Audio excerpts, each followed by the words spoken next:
bismillahi mina shaytaani rajim bismillahi rahmaani rahim wa sallallahu ala man arsala rasulahu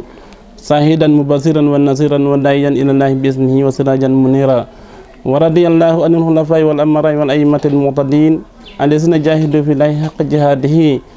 ihwatul iman fi kulli makan aqulu lakum assalamu alaykum wa rahmatullahi ta'ala wa barakatuhu. Ginnaaw bi ñu leen nuyoo ñu ngi sante mbokk yi nga xam ne ñoo fi teew waaye ñu ngi sant itam waa dëkk bi yëpp muy waa Ndiamsine ñu bëgg a waxtaanee dara nag mooy xew-xew bu mag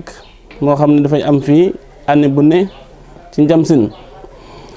li ko waral nag mooy kilifa ji fi newoon ñu ko wax Serigne Mouhamadou Ndiaye Ndiamsine moom moo fi newoon doon taxawee bés bi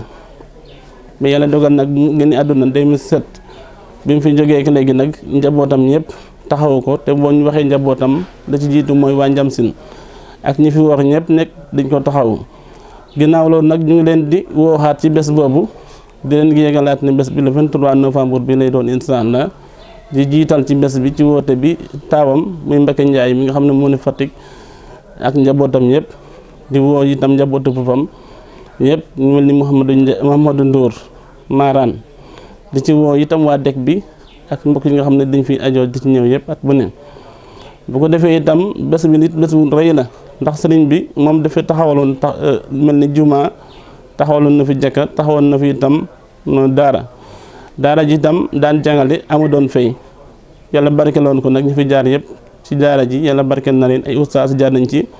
ay imam jaar na ci am na ci ñoo xam ne bi tey sax ñu ngi topp seen jàng ci naar yi ci daara ji lañ jaar di ko defee nag ba góor gi génn àdduna daara jooju nag ñu tabaxaat ko defoon ko internat miire nañ ko taxawlaat nañ ko was nañ ko yéene nag ubbi waale itam keroog ci turu ñaan wi muy le 23 novembre ñu ngi ci woo njaboot mi ñëpp ñu ñëw fekkee ko insha allahu taala di ci jiital itam gouvernement bi Bassirou Diomaye ak ministre am Ousmane Sonko ba suñu sous-préfet ak suñu maire Badara Ndiaye ñoom ñëpp ñu ngi leen di woo waxoon nañ ko maire bi waaye ñu ngi ko yégal ñëpp di ci woo ñëpp di ci woo itam ni nga xam ne ñoo mboolem koo xam ne yaa ngi yeewoo rek ci arrondissement Ndiob ñëpp ñu ngi leen di woo waa communauté rurale bi ak suñu mbokku chef de village yi nga xam ne ñoom lañ ko siqan chef de village yi yëpp ñu ngi leen di woo ci seen njiit Maxa Diop di woo itam turu imaam yi yëpp imaamu jumaa yi imaamu jëkka yi ci seen njiit muy Issa Faye ak seen imaam Mouhamadou Ndiaye bu Jaxaw ngi woo ñëpp di woo seen maamum yëpp ci la andi le 23 novembre insha allahu taala di ko yëgal itam waa njabootu góor gi ñëpp Serigne Mouhamadou Ndiaye Ndiamsine waaw bu ko defee nag itam sant nañ dëkk bi yëpp sant nañ ñi nga xam ne ñoo fi ñëw taxawu bés bi ñu Aline Kane nag mbokam Barka Diallo wasalaamu aleykum wa rahmatullahi taala wa barakaatu. programme bés bi ni muy doxee daañu nañ ko def guddi ak bëccëg waaye léegi jamono bi nit ñi dafa xat moo waral dañ koy defee programme bi rek bu ñu xëyee ci suba si insha allahu taala dañu def ndekki gannaaw buñ ci paree ndekki li dañu def ay kaamil buñ defee kaamil joxe ay dog ñaanal dëkk bi ñaanal réew mi gannaaw loolu itam dañuy waxtaane jaar-jaaru sëriñ bi Mouhamadou Ndiaye